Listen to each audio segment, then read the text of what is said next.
За сайн байцгаана. Эцсний савханцар бактерийн дээжийг 3 тусдаа өөр газраас авсан. За эхнийх нь болохоор 100 айлын орчимд борооны дараах шалбаагнаас авсан. За тэгэхээр өнгө нь бол одоо юу гэж юм те гүн ногоон болоод энд бол гидсний савханцар бактери байна. За энэ болохоор туул голын яг голоос авсан.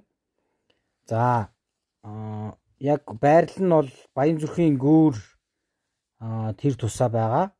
За тэгэхээр энэ дээр бол бас ногоон өнгөтэй харагдаж байна тий. За энэ болохоор зөвхөн харьцуулалт энэ өнгүүдээс харьцуулах гээд авсан. Энэ ямар учиртай вэ гэхээр карантины ус. Карантины ус бол мэдээж ямар нэгэн савханцар бактерийн бохирдол байхгүй тий.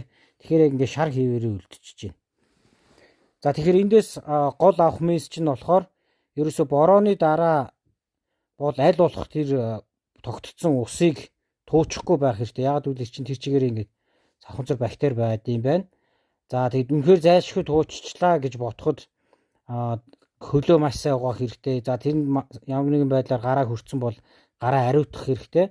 За 60-аас дээш хувийн бактери алкоголын агуулгатай гар ариутгагч бол савханцар бактерийг бол устгах юм байна. Савханцар бактерийн талаар бас дэлгэрэнгүй мэдээлэл уншаад судлаад үзээрэй манайхаа E. coli гэж бас хэлдэг байгаа. За тэгээ гол тестийн үр дүн бол ингэж гарч байна.